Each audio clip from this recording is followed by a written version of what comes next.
Welcome to Chapter 4, NASM's Behavioral Coaching chapter. So clients obviously expect professionalism, and thus it is crucial to build relationships and maintain a facility that supports training competency. Right? We will have to have some value and some expertise and be competent in in our expertise and what we provide. Program design should be based on the client's abilities and should address their health concerns and goals. Self-efficacy is one of the strongest determinants of physical activity in adults. Most coaching efforts are directed at increasing a person's self-efficacy. And the easiest way to think of self-efficacy is it's just self-confidence. It's your confidence that you're able to complete a task specific to that area. So it's just, we may be confident in general in life and a lot of areas, but if we have self-efficacy in our physical activity, that's going to be very, very beneficial and a good determinant of whether or not we can be successful in it and if we can stick with it as a habit. So planning and self-monitoring are essential techniques in developing a self-regulatory strategy to improve self-efficacy. Obviously, if you don't plan ahead, then you plan to fail.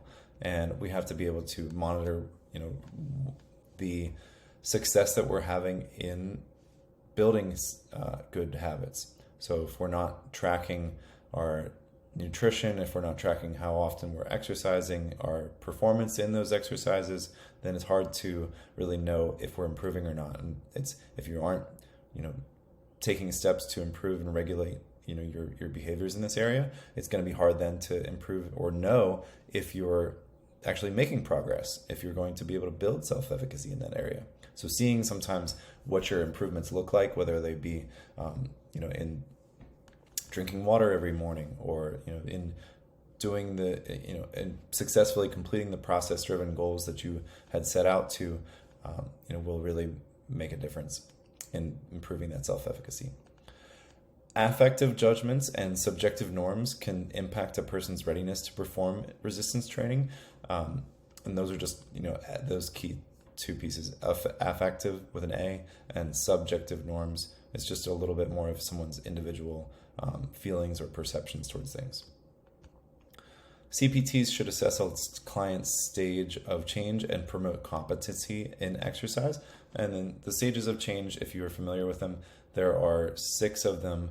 There is pre-contemplation, contemplation, preparation, action, and maintenance. And then the 6th one would be like a relapse, but hopefully we're going to avoid that 6th one.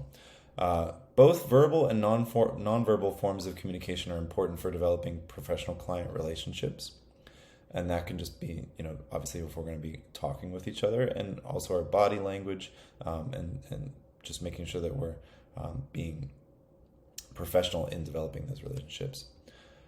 Active listening refers to having a genuine interest in understanding the client's health and fitness goals, and it involves asking appropriate questions, avoiding distractions and inner dialogue, and providing appropriate feedback. So just like it says, it's listening actively. It means when you're training, that you're present. When you're talking to someone about their goals, ambitions, the things that they're opening up to you about, that you're there and you're present. You're not having an inner dialogue, or being distracted by what's happening over here across the gym, worrying about something in your own life. I think as a coach, it's very important that you can separate those things, that you can give yourself a level of focus and leave your stuff, your inner emotions, stresses, whatever else you have going on, kind of leave that outside of the session and be actively listening, be present in the sessions.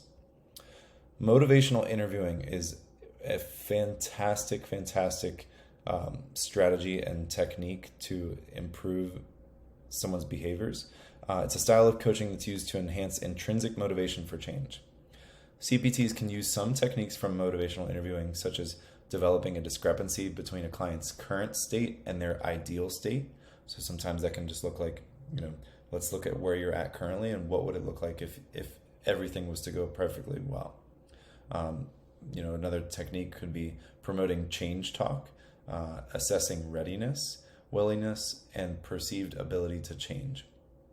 Right, change talks, these are things that are, I think the acronym that I really love is DARN. So you're listening for things that people are desiring, things you're listening for their how they speak about themselves and their ability to do something. You're looking at their reasons, right? Their reasons for doing something and the need for doing something. So that's your DARN, DARN, desire, ability, reasons, and need. And that will give you, if people are using those types of words and types of terminology and language, it's going to give you an idea of where they're at in their willingness and ability to change. Behavioral change techniques. Sorry, I blanked on what the BCT is. But like behavioral change techniques are used to enhance the determinants of behavior. CPTs may use any number of strategies to enhance a client's confidence, motivation, or self-regulation skills through planning, self-monitoring, and goal setting. Cognitive strategies that can help behaviors include positive self-talk, imagery, and the practice of psyching up before activity. So psyching up, right? One thing that in the psychology realm is this idea of arousal, and arousal is just kind of like you're hyped up. If you're either like hyped up for something or if you're kind of coming into it flat. So when it comes to helping to change behaviors, obviously if we're speaking positively about ourselves and our abilities and our ability to make a change, that's going to be positive. If we're seeing imagery, if we're seeing ourselves be successful in doing something, it's kind of a cool way to almost like trick your brain into having memories of your own success. And then the practice of psyching up before activity, sometimes we need a certain level of arousal, of hypeness to complete that and be, have some excitement about it. Goals, as far as goal setting, we want to set SMART goals. If you've heard this acronym before, the SMART, the S stands for specific, M stands for measurable, A stands for attainable, R stands for realistic, and then the T stands for timely. So clients should also focus on both process and outcome goals, but being specific, measurable, attainable, realistic, and timely with our goals gives us a good framework to set those goals with.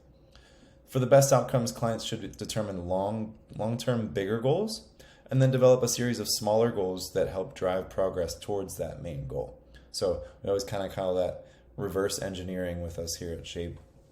Reverse engineering is like, if I know, where my desired outcome, my ideal outcome is, 12 months, 2 years, 12 years from now, however long, out that goal is, then I need to just break it down, work back, work in reverse, and engineer a plan that's going to help me make progress towards that. And obviously start with what, task is first there.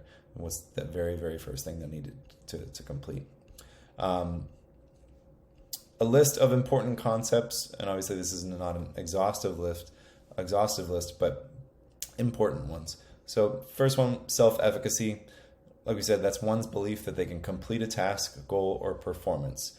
They say, we're saying it's also known as self-confidence, but I think that the important distinction is to recognize that it is specific to the task, the goal, or your performance in an area.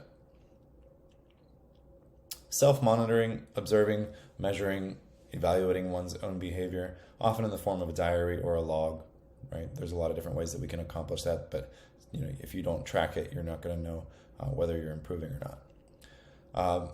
Very important area is to recognize those stages of behavior change. And like we said, so the stages are pre-contemplation, contemplation, preparation, action, and maintenance. Now you need to recognize where someone's at within that these distinctions and these stages. So pre-contemplation is this: the client does not exercise. There's nothing that they're not doing anything actively, and they don't plan to start exercising within 6 months. So it's deep in their subconscious. They're not even thinking about it whatsoever. There's zero contemplation. It is pre-contemplation. Then we have contemplation. So when a person is thinking about implementing change but has not taken any steps yet to get started. Individual in this stage may take action within the next 6 months. Preparation. The client intends to act in the near future, usually within the next month. So like they've been thinking about it for some time, and now they're starting to make some moves and take some steps to execute that. That may be just as simple as searching for a local gym. It might be preparing. It might be like purchasing a water bottle. It might be purchasing some new clothes to go and to work out in. So there's some preparation. There's some steps that we're taking to go and take action. Then we get into action. Right? This client has made specific modifications in their exercise routine within the last 6 months. So it's in this like very nascent kind of new precarious kind of spot, right? Within the last 6 months, we've adopted this habit. We're trying to make it something that will stick, but it's still something that we're developing and honing in. It's not quite in the maintenance phase yet. But finally, and the ideal situation is to get into maintenance. Maintenance is where the client has been exercising for more than 6 months and they're working to prevent relapse, like I said. So they list us here, these 5 phases, and they don't really put relapse as a phase, but relapse is the 6th stage if we were to fall out of maintenance. Thinking through some more terms here. Decisional balance, this just reflects the client's weighing of the pros and cons of changing. I think we talked about in the last chapter of the psychology is ambivalence. So if we're having some ambivalence towards making a change, the decisional balance will help us to kind of recognize what the pros and cons of that change are. Very important when we're thinking about active listening and just helping to coach our clients and improve behaviors. These are pretty much across the board in any stage, any behavior change technique, is closed-ended questions versus open-ended questions. So closed-ended questions, although they are important, we need them, they kind of are pointed and don't always give us a chance for our client to expand on the thought. So some examples might be, are you motivated to exercise? And it's kind of like a yes or no, unless that person's really willing to give you more than you asked for. Another example is, can you commit to exercising 3 days a week? Pretty direct, right? That's a straightforward question. And then, do you enjoy exercise? Open, like most of them are pretty much just like a yes or no question. Open-ended questions, right? They encourage, they allow the client to expand a little bit more, and they give you a chance to hear a little bit more, get a little more insight into their thoughts and where they're at with something, right? So examples might be, how might you go about making this change? Tell me more about what you would do. What challenges do you see and how can you plan to overcome them? What work are you prepared to do to reach this goal? And what have you tried in the past to reach your fitness goal? Right, so it gives a much more open-ended question, gives the client an opportunity to speak a little bit more about their experience and about what they might be looking to do. And then just some examples we're going to go through a couple examples of SMART goals. Remember, specific, measurable, attainable, realistic, and they're on a time frame. So an example might be, I will gain 5 pounds, specific, of muscle, also specific, within 5 months, so that's our time frame, starting today, by weightlifting a minimum of 4 days per week for 1 hour session, for 1 hour each session, right? So that's something I think that is attainable. 5 pounds of muscle within 5 months, that's attainable. It is realistic. It's got a time frame, it's measurable, and it's specific, right? So it hits all of our pieces. Another example will be, I will reduce my blood pressure by 5 points within 6 months by walking a minimum of 30 minutes each day and reducing my salt intake to no more than 2,300 milligrams per day. Again, hits all the categories.